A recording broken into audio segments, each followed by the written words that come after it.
know that in the US, offering bounties is a potent weapon, particularly against foreign cartel lords who have been prosecuted in US courts? If you check through the US State Department's Narcotics Rewards program, you'd see that they're providing a total of $185 million in reward money for just 41 suspects worldwide, including prominent Colombian and Mexican cartel lords. You might be wondering which Mexican cartel lord has the highest bounty so far. Well, that's just what today's video is about. That's so convenient that that's exactly what you were wondering. Wild, you know? So, better grab a cup of coffee right now as we dive in. Unless it's 4:30 for you like it is for me right now.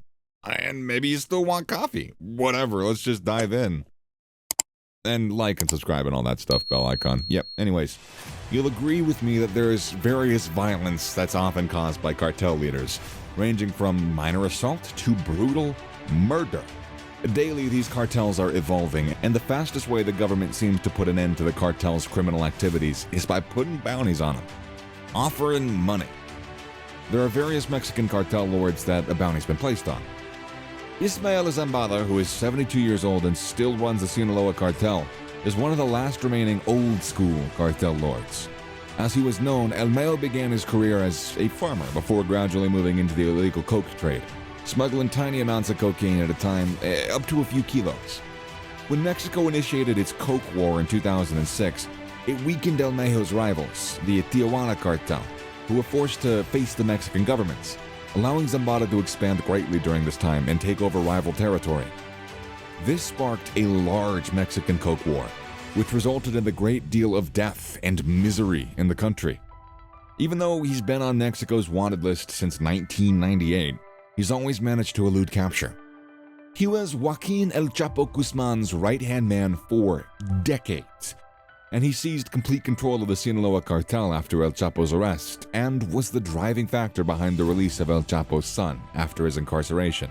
According to the U.S. Department of State, El Mayo has invested his money in his family companies such as his huge milk industry and a bus line and a hotel. For information leading to his capture, a reward of up to $5 million was initially offered. The price for information leading to the arrest of Sinaloa cartel commander Ismael Zambada Garcia, who has eluded detection for decades while his long-withstanding colleagues and relatives have all been imprisoned or dead, and it's been increased by the U.S. State Department. The reward has risen from $5 million to a whopping $15 million. Wow. It looks like the U.S. State Department really wants this guy, by whatever it takes. You might be wondering if any bounty was placed on El Chapo before his arrest. A bounty is usually placed on Mexico's cartel lords, so El Chapo is not an exception. El Chapo was previously the head of the world's biggest coke trafficking organization, the Sinaloa cartel. He was arrested on several occasions, and he has a history of always being able to escape prison. In 2004, the U.S. government offered a $5 million reward for information leading to the arrest of El Chapo on federal drug charges. He was captured in Mazatlan, Mexico in February 2014 after years of hiding, but he escaped capture once again on July 11th of 2015, fleeing the maximum security Altiplano jail. Before the rearrest of El Chapo, the Obama administration offered a $5 million reward for information leading to the detention of El Chapo and other high-ranking Sinaloa cartel commanders as part of its effort to dismantle the feared Mexican criminal organization. The United States had promised $5 million for information leading to El Chapo's capture, while Mexico had offered 60 million pesos, which is $3.5 million. Finally, El Chapo was apprehended in Los Mochis on January 8th of 2016. He was extradited to the United States for the following year, and he was then accused of narcotics trafficking, money laundering, and murder conspiracy, among other charges. In November 2018, his trial began under tight security, and he was convicted guilty of all of his allegations against him in February of 2019, and sentenced to life in prison 5 months later. And that's a summary of the wanted life of El Chapo and the bounty placed on him. So let's take a look at the life of another cartel lord who is yet to be captured. After eluding capture for nearly a decade, Nemesio Oseguera Cervantes is one of the most powerful men remaining on the run. Underlings of Nemesio Oseguera Cervantes, often referred to as El Mencho, have used waves of violence to resist attempts to apprehend him. He is the head of the Jalisco New Generation Cartel, which is a coke trafficking organization centered in the Mexican state of Jalisco. And his cartel is in charge of so much of Guadalajara and the outskirts of Jalisco, and the other states like Colima and Michoacan.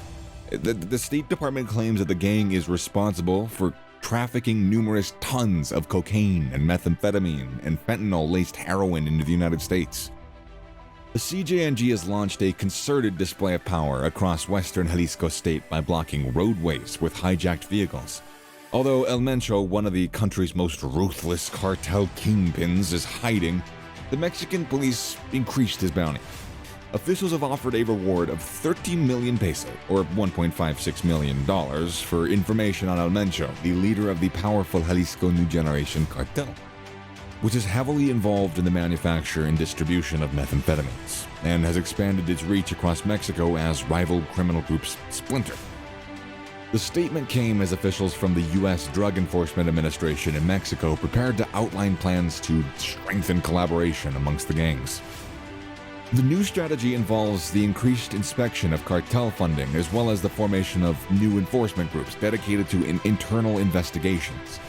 According to U.S. Attorney General Jeff Sessions, the bounty on Nemesio Oseguera Cervantes has been upped to $10 million. Another Mexican cartel lord that has a bounty placed upon him, although not as high or girthy as the ones I've mentioned so far, is El Azul, among many others. I know this name might not sound like super familiar or notorious like El Mayo, El Chapo, or El Mencho, but that's why we're going to be looking at it, because every drug cartel lord deserves a chance in the spotlight, right? El Azul, whose real name is Juan Jose Esparragosa Moreno, is the third and final member of the Sinaloa cartel triumvirate. Joaquin Guzman, alias El Chapo, and Ismael Zambada, alias El Mayo, are the other two. Although the Mexican and U.S. governments are very well aware of his existence, El Azul is the least well-known of all the three. The U.S. State Department and Justice Department are well aware of his influence in the states of Sinaloa and Jalisco and his ability to transfer marijuana, methamphetamine, and cocaine through his connections with Colombian and Peruvian organizations. He is wanted by both countries and is regarded as one of the world's most powerful cartel lords, which is because he's still alive. And since 2014, there have been rumors of his death, though. He had a heart attack, according to reports, and El Azul's death has yet to be confirmed by any official, although his name has been removed from Mexico's most wanted list. He does remain a wanted man, though. However, he's suspected of having undergone plastic surgery to change his appearance, which could be the reason why U.S. officials are offering a reward of up to $5 million for information leading to his arrest. Rafael Caro Quintero, a Mexican cartel lord, is one of the most infamous cartel lords in the world, and despite being apprehended and later released, he's now one of the world's most wanted criminals, as old habits die hard. Quintero established the renowned Guadalajara cartel in the 1970s with a primary goal of supplying marijuana to the United States. Caro Quintero, who is thought to be in his 50s or 60s, was recently added to the FBI's top 10 most wanted fugitives list, and is accused of plotting the murder of a federal agent. He became one of the most wanted criminals in the world after murdering a DEA agent, even though cartels rarely assault U.S. federal police. He is also wanted for other murders, including that of an American writer, and was apprehended in Costa Rica before being extradited to Mexico to face justice. After that, he was condemned to 40 years in prison, as we expected that he would live through all these years in prison, but unfortunately, Quintero was released after only 28 years, and got to spend some of his life as a free man.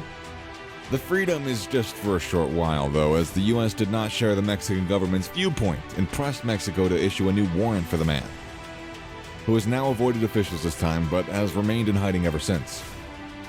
He's also on the FBI's most wanted list with a $20 million reward. Caro Quintero's bounty is considered the biggest ever for a single person in the history of placing a new bounty on cartel lords.